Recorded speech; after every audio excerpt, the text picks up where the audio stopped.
에스라 1장 1절부터 4절 말씀을 통해서 하나님께서 주신 감동이라는 제목으로 하나님 말씀을 함께 나누겠습니다. 신앙생활은 하나님을 믿고 말씀을 따라가는 삶이죠. 여러분에게 하나님은 어떤 분이십니까? 내가 믿는 하나님은 어떤 하나님이신가?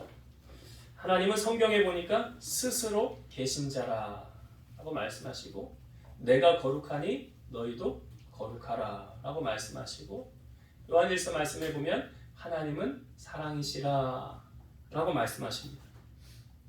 그리고 하나님은 빛도 어둠도 창조하시고 환난과 평안도 창조하시는 분이시고 이사야 말씀에 보면 나 여호와는 입술의 열매를 창조하느니라. 그래서 민수기서 말씀에 보면 너희 말이 내 귀에 들린 대로 내가 너희에게 행하리라. 입술의 열매를 창조하시는 하나님.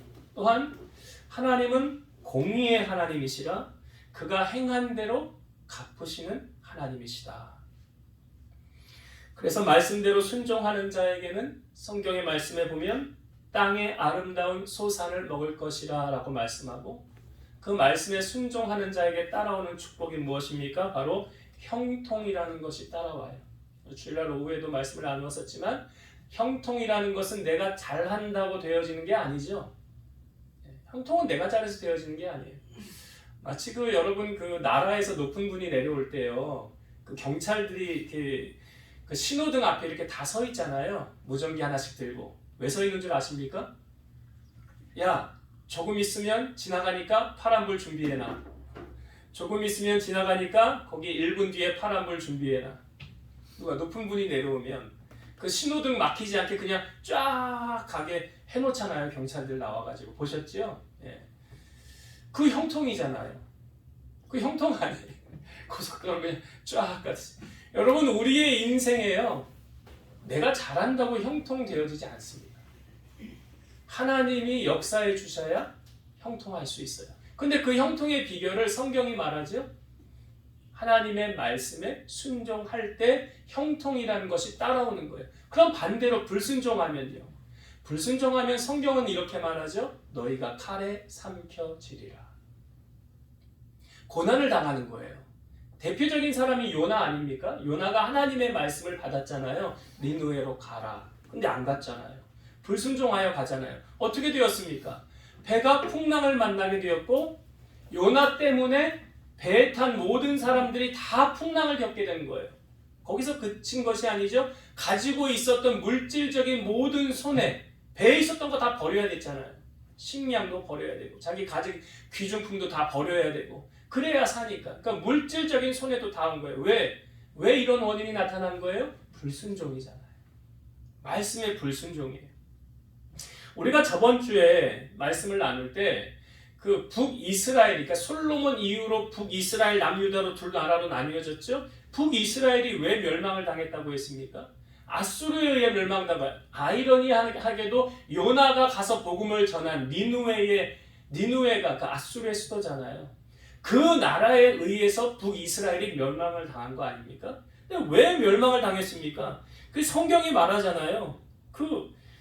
하나님에게서 마음이 떠나고 우상을 섬기고 하나님 보시기에 좋지 않은 일을 행하니까 멸망을 당한 거예요.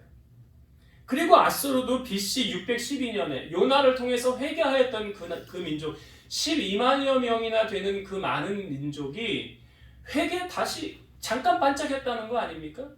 하나님 섬기지 않았다는 거예요. 그러니까 하나님께서 바벨론으로 하여금 아수르도 멸망하게 하셨어요. 그리고 여러분 남유다는 어떻게 해서 멸망을 당했습니까? 남유다도 바벨론에 의해서 멸망을 당하게 되죠. 여러분 이 에스라서 말씀은요. 그러니까 남유다에서 포로로 잡혀온 그 사람들 이스라엘 사람들이 다시 이스라엘로 돌아가서 회복될 것을 말씀해주고 있는 게 에스라거든요. 그럼 우리가 먼저 이 말씀을 알기 전에 그 남유다의 마지막 왕이었던 이 나라가 왜 멸망을 당했는가를 우리가 알아야 되지 않을까요? 자, 여러분 오늘 에스라서 바로 앞에 넘기시면 역대하 36장이 나옵니다. 자, 바로 한 장을 넘기셔서 역대하 36장 11절부터 제가 한번 볼게요. 역대하 36장 자 11절부터 제가 읽어볼게요. 시드기야가 왕위에 오를 때 나이가 21세라 예루살렘에서 11년 동안 다스리며 그의 하나님 여호와 보시기에 악을 행하고 선지자 에레미야가 여호와의 말씀으로 일러도 그 앞에서 겸손하지 아니하였으며 또한 느부갓네살 왕이 그를 그의 하나님을 가리켜 맹세하게 하였으나 그가 왕을 배반하고 목을 곧게 하며 마음을 완악하게 하여 이스라엘 하나님 여호와께로 돌아오지 아니하였고 모든 제사장들의 우두머리들과 백성도 크게 범죄하여 이방 모든 가증한 일을 따라서 여호와께서 예루살렘에 거룩하게 두신 그의 전을 더럽게 하였으며 그 조상들의 하나님 여호와께서 그의 백성과 그 거하시는 곳을 아끼사 부지런히 그의 사신들을 그 백성에게 보내어 이르셨으나 그의 백성이 하나님의 사신들을 비웃고 그의 말씀을 멸시하며 그의 선지자들을 욕하여 여호와의 진노를 그의 백성에게 미치게 하여 회복할 수 없게 하였으므로 여기까지만 보면 하나님께서 지금 그 남유다의 그 범죄함으로 말미암아 잘못 가고 있으니까 하나님이 선지자를 보냈다는 거잖아요. 하나님의 사람들, 하나님의 말씀을 대언하는 그 선지자들을 하나님이 보내었는데 그들의 말을 어떻게 했대요? 안 들었대요. 사신들을 여기 보니까 비웃고 그의 말씀을 멸시하며 그의 선지자들을 욕하여 그랬잖아요. 그러니까 하나님의 말씀을 대언해서 전했는데 왜요? 하나님이 이렇게 하면 다시금 회복하게 해주신대요. 다시금 살 길을 열어주신대요. 이렇게 하나님의 말씀을 회복할 수 있도록 전하였는데 들었대요? 안 들었대요? 17절부터 봅니다. 하나님이 갈대아 왕의 손에 그들을 다 넘기심에 그가 와서 그들의 성전에서 칼로 청년들을 죽이며 청년 남녀와 노인과 병약한 사람을 긍휼히 여기지 아니하였으며 또 하나님의 전의 대속 그릇들과 여호와의 전의 보물과 왕과 방백들의 보물을 다 바벨론으로 가져가고 또 하나님의 전을 불사르며 예루살렘 성벽을 헐며 그들의 모든 궁실을 불사르며 그들의 모든 귀한 그릇들을 부수고 칼에서 살아남은 자를 그가 바벨론으로 사로잡아가매 무리가 거기서 갈대아 왕과 그의 자손의 노예가 되어 바사국이 통치할 때까지 이르니라. 자, 어떻게 되었습니까? 그 다음에 여기 보니까 하나님이 17절에 이렇게 나오죠. 하나님이 갈대아 왕의 손에 그들을 넘기셨더라. 하나님이 치신 거예요. 하나님 바벨론을 통해서. 그래서 어떻게 되죠? 많은 사람들이 죽고 성전에 있는 그 보물들 이런 것들은 다 바벨론으로 가져가고 하나님의 전은 불사르고 타버렸고 이렇게 헐어졌고 성전 구실을 못하게 무너졌다는 거죠.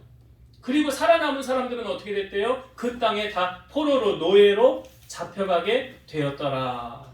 잡혀가게 되었더라.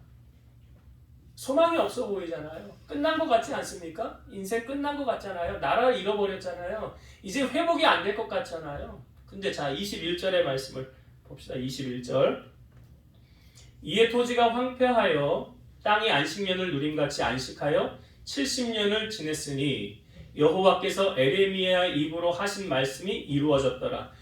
자 70년이 지나서 에레미야가 그럼 무슨 말을 했는데 그 말씀이 이루어졌다라고 하였느냐. 22절 23절 마저 볼게요.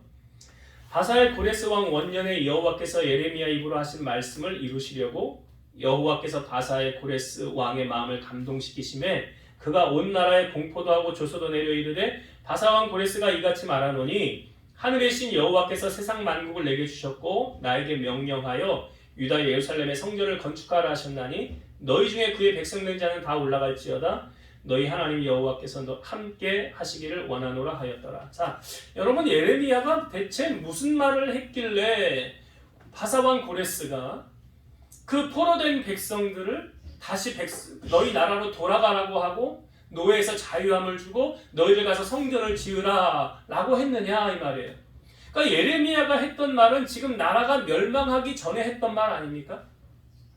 근데 이 예레미야가 했던 말을 정확하게 우리에게 보여주는 구절이 있는데 자 성경을 한번 찾아볼게요. 에레미야 29장 뒤로 좀 넘기셔서요. 페이지 수로 1096페이지입니다. 예레미야 29장 10절부터 볼게요. 1096페이지. 여기 예레미야가 나라가 멸망하기 전에 이제 했던 말을 우리에게 보여주고 있습니다. 예레미야 29장 10절부터 제가 14절까지 읽어볼게요.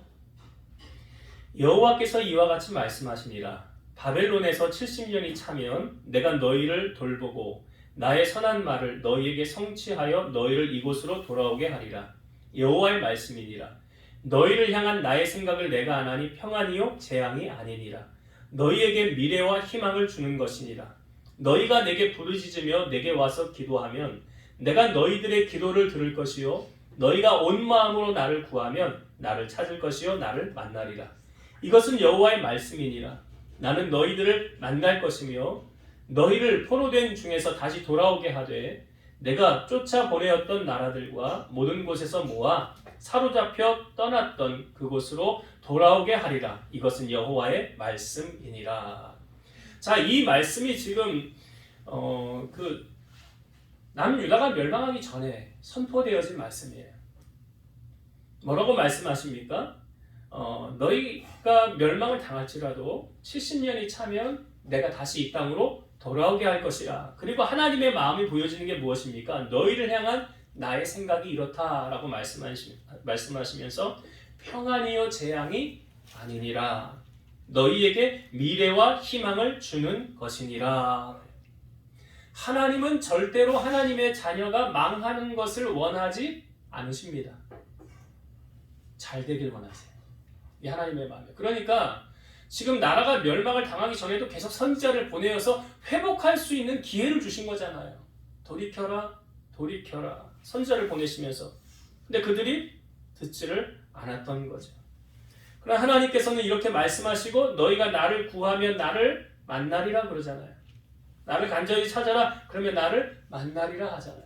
하나님은 살아계시기 때문에 이 말씀을 우리에게 하신 거예요.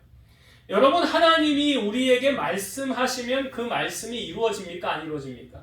이루어져요. 지금 역대하 36장을 보면 나라가 멸망을 당했죠. 그리고 계속 바벨론이 와서 1차, 2차, 3차의 시간의 간격을 두고 계속 포로들을 잡아갔어요. 이스라엘 백성들. 그러니까 마지막으로 3차로 잡아갔을 때는 이제 나라가 멸망을 했을 때 주전 586년에 남유다가 멸망을 하는 그 순간에 이제 3차로 포로들을 잡아갔다는 거예요.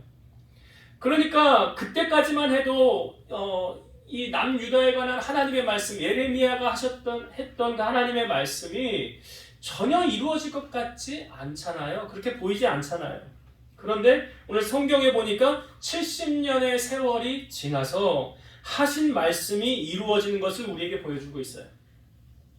시편 126편 1절과 2절 보면 여호와께서 시온의 포로를 돌려보내실 때에 우리는 꿈꾸는 것 같았도다.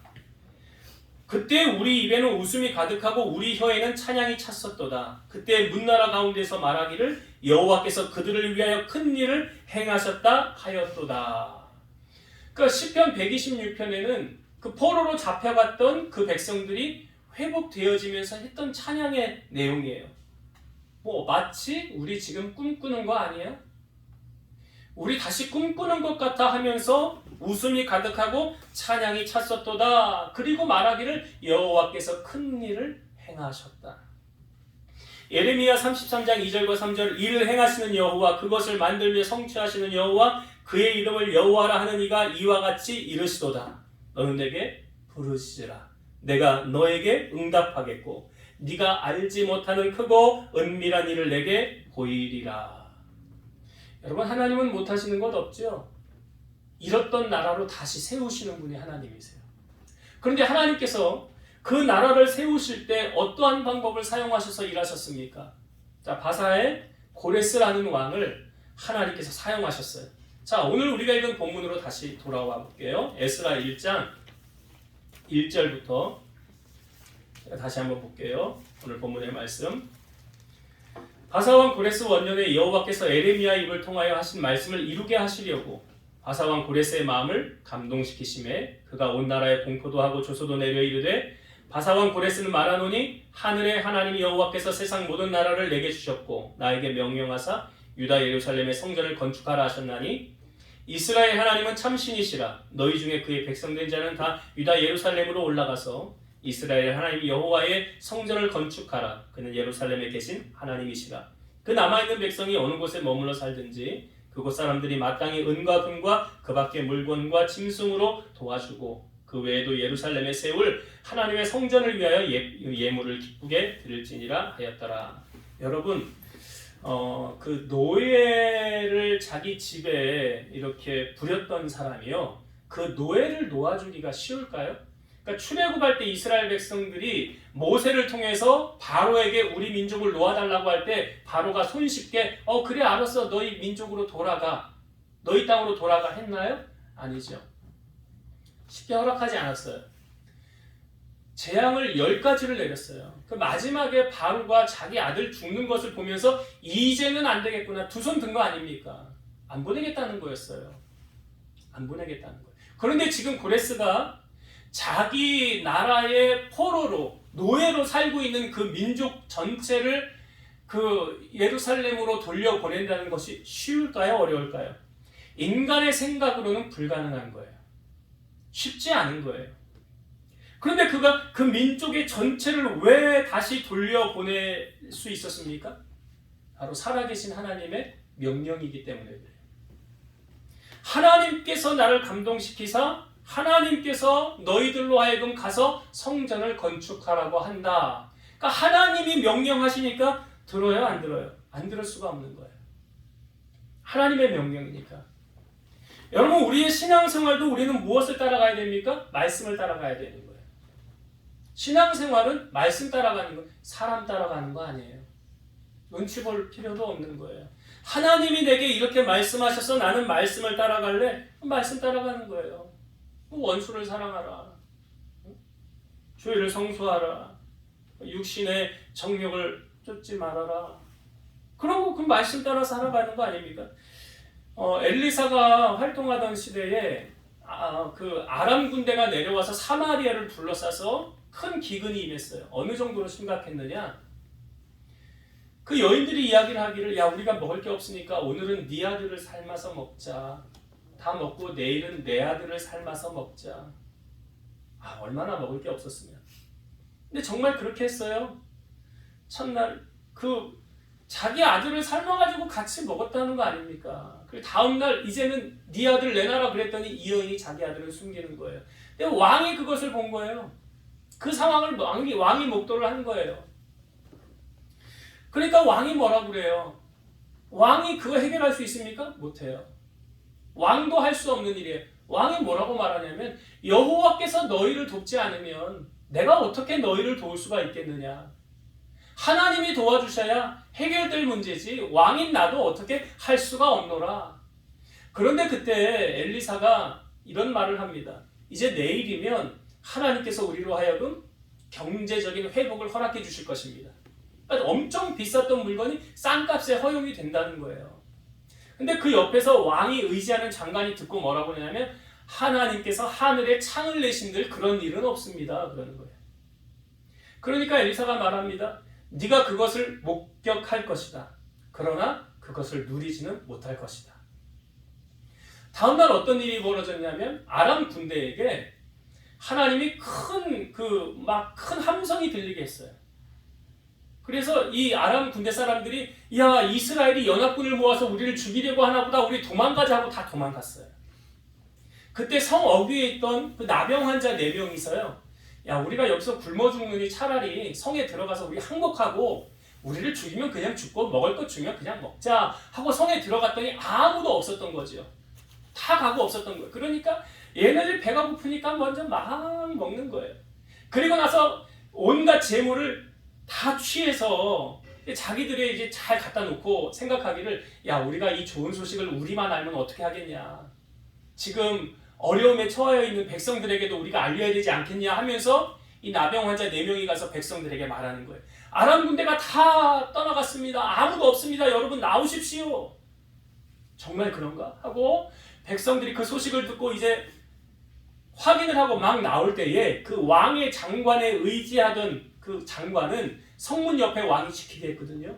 백성들이 나오면서 이를 깔고 밟고 지나감으로 압살을 당해서 죽는 거예요.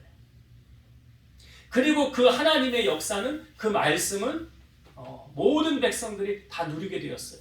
엘리사가 했던 하나님의 감동을 받아 선포되어졌던 그 말씀이 그 모든 백성을 다시 구원하며 살리게 됐다는 거예요. 이사야 55장 11절 보면 내 입에서 나가는 말도 이와 같이 헛되이 내게로 되돌아오지 아니하고 나의 기뻐하는 뜻을 이루며 내가 보낸 일에 형통함이니라. 여러분, 하나님이 말씀하시면 비가 내리듯이요 다시 올라가지 않아요. 하나님이 내게 말씀하시면 언젠가 반드시 그 말씀이 이루어진다는 거예요. 여러분, 믿음의 사람이 아무리 힘들고 넘어져도 성경에 보니까 의인은 7번 넘어져도 다시 일어난다잖아요. 다시 일어날 수 있는 원동력이 어디 있습니까? 하나님의 말씀이에요. 시편 119편의 주제는 말씀이에요. 거기 보면 주의 말씀이 나를 살리셨습니다 라는 말이 있어요. 아무리 힘들고 어려운 가운데 놓여있다 할지라도 하나님의 말씀을 믿고 의지하며 살아가면 그 사람은 소망이 있는 거예요. 그 사람은 다시 일어날 수 있는 거예요. 설교를 준비하면서 그 말씀 앞에서라는 찬양 보면 아시죠? 다시 생각이 났어요. 제가 이 찬양을 하려니까 목이 좀 불편해서 그냥 가사만 읽어볼게요. 말씀 앞에서 경외함으로 주께 홀로 섭니다. 생명의 말씀 읽고 순종해 주를 예배합니다. 기록된 말씀 힘이 있어서 진리로 우릴 거룩해 하며 거룩한 말씀 세세 영원히 복음이 되어 말씀하시네. 하나님 말씀에 두려워 떠는 자, 그 말씀에 생명을 거는 자, 한 사람 찾으시는 하나님의 약속을 믿어 하나님 말씀에 운명을 거는 자, 순종하며 주 따라가는 자, 영원한 하나님 나라 이뤄갈 주의 교회여 일어나라. 주 말씀은 우리를 구원에 이르는 지혜이니 목숨과 내 뜻 다해 그 말씀에 복종하라. 여러분이 시간이 되시면 말씀 앞에서를 검색하셔서 찬양을 들어보세요. 은혜가 되니까. 그러니까 이 가사만 제가 불러드렸는데 하나님 말씀에 두려워 떠는 자, 그 말씀에 생명을 거는 그 한 사람을 누가 찾으신대요? 하나님이 찾으신대요. 여러분, 많은 사람이 예배해도 거기 진정한 예배자 한 사람이 없으면 하나님 그 예배 기뻐 받으시지 않아요? 그러나 몇이 모이지 않았지만 거기 진정한 하나님을 사모하는 예배자 한 사람이 있다면 하나님은 그 예배를 기쁘게 받으시는 거예요. 사람의 많고 적음이 아니에요. 하나님이 받으시는 진정한 예배를 드리는 그 한 사람이 있는가? 하나님 그 한 사람을 통해서 하나님 나라를 이뤄가시는 거예요. 마치 오늘 고레스를 통해서 그 이스라엘 민족이 어떻게 다시 회복이 되어서 그 땅에 성전을 짓고 다시 하나님의 백성으로 세워질 수 있는가? 한 사람 통해 하나님 일하신 거 아니에요? 고레스. 그 한 사람. 그 한 사람을 하나님이 찾으시고 그를 통해서 하나님은 일하고 계시더라. 바로 하나님의 말씀을 붙잡는 그 한 사람, 오늘 하나님이 찾으십니다. 그 한 사람이 오늘 여러분 되어지기를 주의 이름으로 축복합니다. 하나님은 오늘 말씀해 보니까 하나님은 어떤 사람을 통하여 하나님의 일을 이루어 가시느냐? 하나님의 마음에 감동을 받은 자를 통하여 하나님의 일을 이루어 가시더라. 오늘 성경에도 우리가 읽은 본문에도 보니까 바사왕 고레스의 마음을 감동시키심에 이렇게 표현되어져 있죠. 하나님이 고레스 마음을 감동시키셔서 그 백성들 다 보내게 한 거 아닙니까? 근데 오늘 성경에 보니까 에스라 1장에 고레스 말고도 더 감동을 받은 사람들이 있더라고요. 자, 5절과 6절을 한번 보겠습니다. 에스라 1장 5절 6절 봅니다. 이에 유다와 베냐민 족장들과 제사장들과 레위 사람들과 그 마음이 하나님께 감동을 받고 올라가서 예루살렘에 여호와의 성전을 건축하고자 하는 자가 다 일어나니 그 사면 사람들이 은그릇과 금과 물품들과 짐승과 보물로 돕고 그 외에도 예물을 기쁘게 드렸더라. 여기 5절에 보니까 감동을 받은 사람들이 등장을 합니다. 어떤 사람들입니까? 유다와 베냐민 족장들과 제사장들과 레위 사람들과 그렇게 나오죠. 그래서 그 마음이 하나님께 감동을 받고 하나님께 감동을 받은 사람들이 지금 예루살렘에 올라가서 여호와의 성전을 건축하고자 하는 마음이 그들 가운데 일어났더라.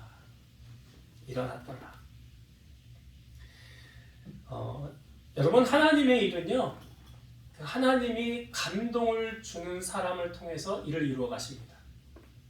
그러니까 하나님의 감동을 받은 사람들이 하나님의 일을 이루어가는 거예요.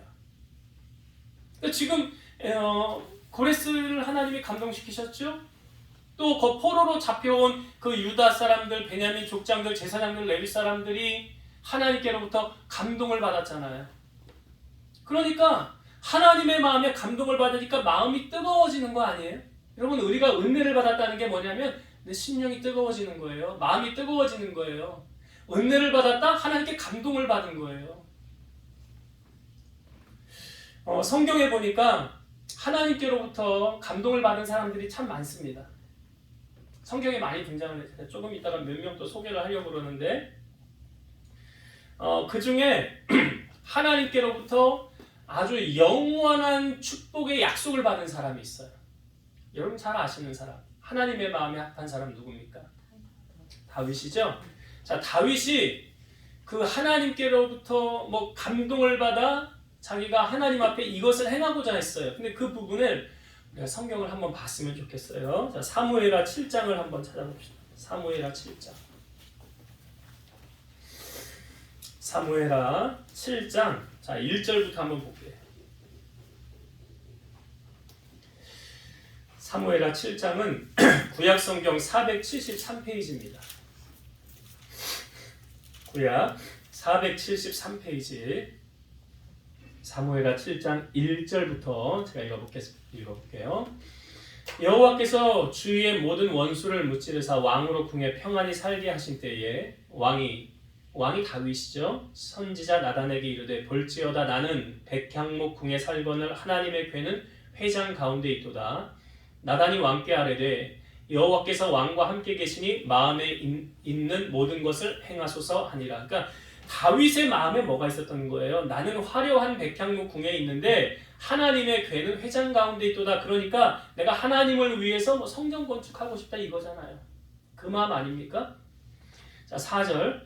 그 밤에 여호와의 말씀이 나단에게 임하여 이르시되 가서 내 종 다윗에게 말하기를 여호와께서 이와 같이 말씀하시되 네가 나를 위하여 내가 살 집을 건축하겠느냐? 내가 이스라엘 자손을 애굽에서 인도하여 내던 날부터 오늘까지 집에 살지 아니하고 장막과 성막 안에서 다녔나니 이스라엘 자손과 더불어 다니는 모든 곳에서 내가 내 백성 이스라엘을 먹이라고 명령한 이스라엘 어느 지파들 가운데 하나에게 내가 말하기를 너희가 어째 나를 위하여 백향목집을 건축하지 아니하였느냐고 말하였느냐. 그러니까 하나님이 성전 짓는 거 별로 원하지 않았다. 나 필요하다. 성전 져야 된다. 그렇게 말하지 않았다는 거예요.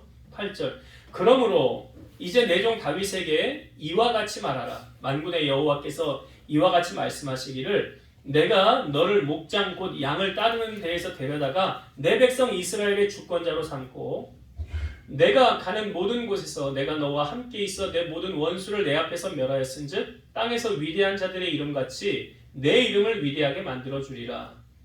내가 또 내 백성 이스라엘을 위하여 한 곳을 정하여 그를 심고 그를 거주하게 하고 다시 옮기지 못하게 하며 악한 종류로 전과 같이 그들을 해하지 못하게 하여 전에 내가 사사에게 명령하여 내 백성 이스라엘을 다스리는 때와 같지 아니하게 하고 너를 모든 원수에게서 벗어나 편히 쉬게 하리라.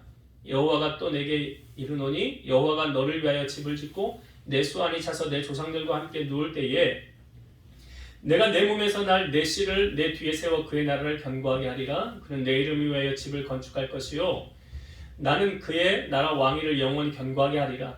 나는 그에게 아버지가 되고 그는 내게 아들이 되리니 그가 만일 죄를 범하면 내가 사람의 매와 인생의 채찍으로 징계하려니와 내가 내 앞에서 물러나게 한 사울에게서 내 은총을 빼앗은 것처럼 그에게서 빼앗지는 아니하리라.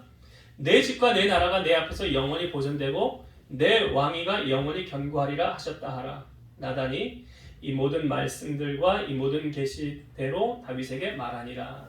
자, 여러분, 다윗이 하나님을 향하여 성전을 건축하고 싶은 마음이 있었는데 하나님은 노하셨어요. 하나님 내가 언제 성전 지으라고 했냐? 그리고 내가 지금까지 뭐 누구에게 성전을 지어라라고 말했냐? 그런 말 한 적 없다. 하나님 노했어요.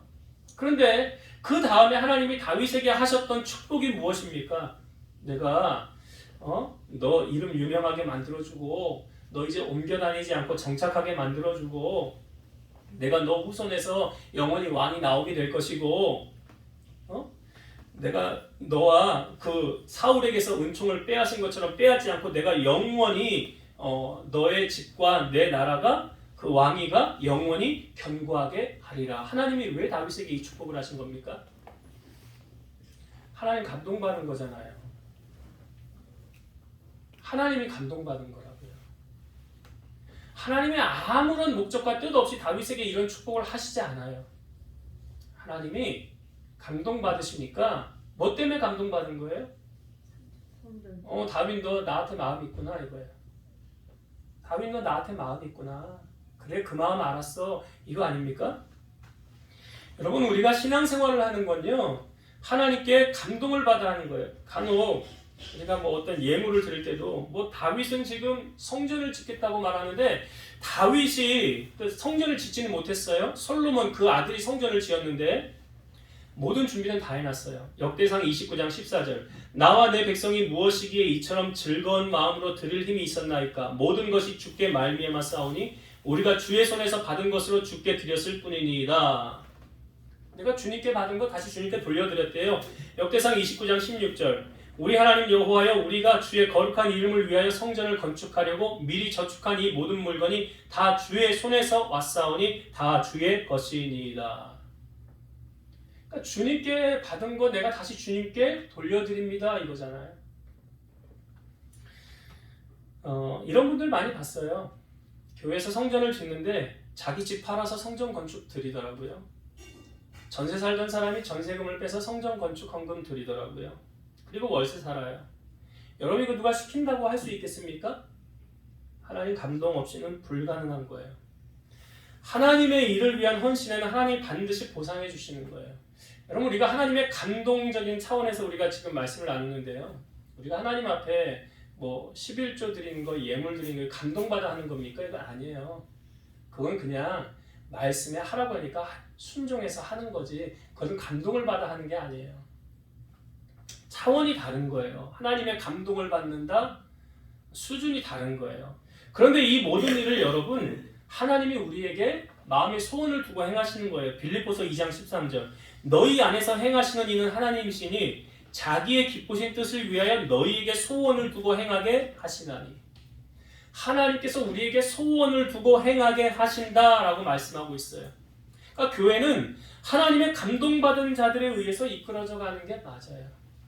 은혜 받은 자들에 의해서 이끌어져 가는 게 맞아요. 제가 설교를 준비하다가 이런 생각이 났어요. 우리 교회에 우렁각시가 있나? 여러분 우렁각시 유래를 아십니까? 옛날 조선시대에 어떤 그 20살이 넘도록 결혼을 못한 남자가 있었어요. 홀로 근근히 살다가 농사를 짓다가 한숨을 하는 거예요. 농사를 지어봤자 누구랑 먹고 사나 하고 혼잣말을 했는데 어디선가 나랑 같이 먹지 하는 소리가 들리더래요. 그래서 주변에 보니까 아무도 없는 거예요. 근데 논두렁 옆에 그 우렁이 한 마리가 있었대요. 그래서 이 우렁이 누가 밟으면 죽으면 안 되니까 그걸 가져다가 자기 물에 집에 그 담긴 항아리 안에 넣어놨대요. 그리고 다음날 농부가 일하고 집에 돌아왔는데 그 푸짐한 밥상이 차려져 있었다는 거예요. 누가 대체 이렇게 해놨지? 궁금해서 다음날 일을 나가는 척하다가 숨어서 이렇게 보니까 항아리에서 그 어떤 여인이 나와가지고 그 부엌에 들어가서 막 이제 음식을 하더래요. 그리고 상을 딱 차려놓고 그리고 걸레로 집안 구석구석을 다 닦고 마지막으로 장독대를 다 닦은 다음에 다시 그 항아리 안으로 들어갔더래요. 그래서 이 남자가 보고 이거 대체 뭐야 깜짝 놀랐지 않았겠어요? 그래서 그 다음 날도 보니까 똑같이 또 그렇게 하더래. 그래서 이 여자를 딱 잡은 거예요. 당신 대체 뭐냐고. 당신 신분이 뭐냐고. 했더니 이 여자가 말하기를 내가 사실은 용궁의 딸인데 그 아버지 몰래 인간 세상에 구경 나왔다가 이게 탄로나는 바람에 우렁이가 되어서 이렇게 벌을 받고 있는 거라고. 그랬더니 이 농부가 그 우렁 아가씨한테 반해서 청혼을 해서 그 결혼을 하게 돼요. 그래서 용왕의 축복 속에서 결혼을 하게 됩니다. 근데 그 지역에 그 사또가 아주 심보가 고약한 사또가 이 농부가 아주 아름다운 여인하고 산다는 소문을 듣고 빼앗으려고 그래서 내기를 했다고 그래요. 그래서 빼앗으려고 했는데 이 농부가 장인 그 용왕의 도움으로 내기에서 승리해서 결국은 그 사또가 포기를 하고 이 농사꾼하고 이 아내하고 이제 행복하게 살았대요. 제가 우렁각시 이야기 설교를 준비하면서 우리 교회에도 우렁각시가 있다. 보이지 않게 아무 자기를 드러내지 않고 섬기는 분들이 있어요. 참 아름답더라고요. 여러분, 하나님의 감동을 받지 않으면 불가능한 거죠. 출애굽한 이스라엘 백성들이 그 출애굽을 했을 때 그 회막에 짓는 모든 물건을 누가 만들었습니까? 성경에 보니까 출애굽기 35장 21절 마음이 감동된 모든 자와 자원하는 모든 자가 와서 회막을 짓기 위하여 그 속에 쓸 것을 위하여 거룩한 옷을 위하여 예물을 가져다가 여호와께 드렸으니 하나님께 감동을 받은 사람들이 하나님의 일을 이끌어 가더라. 그 중에는 특별히 부살렐과 오홀리압 하나님의 영을 받은 하나님의 감동을 받은 사람들을 통해서 여러 가지 일들을 다 하나님이 쓰게 하신 것을 우리에게 보여주고 있어요. 말씀을 정리하고 마치겠습니다. 여러분, 하나님은 모든 것을 다 하실 수 있어요. 거짓말을 빼고. 민수기 23장 19절 하나님은 사람이 아니시니 거짓말을 하지 아니하시고 인생이 아니시니 후회가 없으시도다. 어찌 그 말씀하신 바를 행하지 않으시며 하신 말씀을 실행하지 않으시랴. 여러분, 말씀을 붙잡는 인생은 넘어지지 않아요. 왜요? 그 말씀이 우리를 다시 이끌어가기 때문에 그렇습니다. 70년 종살이했던 이민족이 다시 나라로 회복되어 성전을 짓고 그 옛날의 그 영광을 회복할 수 있는 것 불가능한 것 같았어요. 그런데 하나님께서 예레미야의 입을 통하여 하신 그 말씀을 고레스를 통하여 이루어 가시더라는 거예요. 여러분, 말씀을 생명같이 여기시고 순종함을 통해서 우리에게도 하나님께서 이런 놀라운 은혜를 선포하실 때 그 말씀이 살아 운동력이 있는 놀라운 기적을 경험하는 우리 성도님들 다 되시길 바라요. 또 한 가지는 하나님은 하나님의 감동받는 자를 통하여 일하시더라. 먼저는 바사왕 고레스의 마음을 감동시키셨죠. 그 다음 보니까 유다와 베냐민 족장과 제사장들과 레위 사람들의 마음을 하나님이 감동시키셨어요. 오늘 사무엘의 7장에 보니까 다윗의 마음이 그러했고요. 부살렙과 오홀리압이 그러했고 예수님을 장사하기 전에 예수님께 향유를 부은 마리아가 그러했어요. 하나님께 감동을 받은 사람들은 하나님을 위해서 무엇을 할까? 하나님을 어떻게 하면 기쁘시게 할까라는 것에 마음을 두고 있어요. 이런 사람들은 주님을 향한 뜨거운 마음에 사랑이 있는 사람들이에요. 사랑이 없으면 불가능한 거예요. 여러분, 오늘 우리 안에 주님을 향한 뜨거운 사랑이 있습니까? 주님을 향한 뜨거운 갈망이 있습니까? 주님이 내게 주시는 그런 감동이 있습니까? 그런 사람을 통해서 하나님은 오늘 일을 하고 계신다는 사실이에요. 바로 우리 사랑하는 성도 여러분 한 사람 한 사람이 그런 하나님의 감동을 받고 주님께 귀하게 쓰임받는 여러분들이 다 되시기를 주의 이름으로 축원드립니다. 기도하시겠습니다. 지금도 살아서 역사하시는 하나님, 오늘 우리의 삶 가운데 함께하여 주셔서 말씀하시고 통치하시는 하나님, 우리가 무엇을 붙잡고 살아가야 됩니까?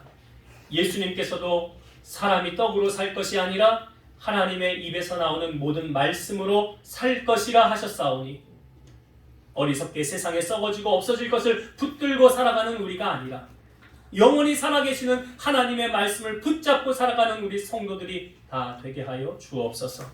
오늘 하나님의 은혜로 새로워져서 주님의 주시는 감동을 받아 하나님을 기쁘시게 하며 그렇게 순종하여 살아간다면 오늘 우리의 삶의 모든 문제는 자연히 해결되어지고 우리의 소원이 주님 안에서 응답되어질 줄로 믿사오니 이런 은혜를 누리고 살아가는 우리의 모든 성도들 되게 하여 주옵소서. 예수님 이름으로 감사하며 기도드리옵나이다. 아멘.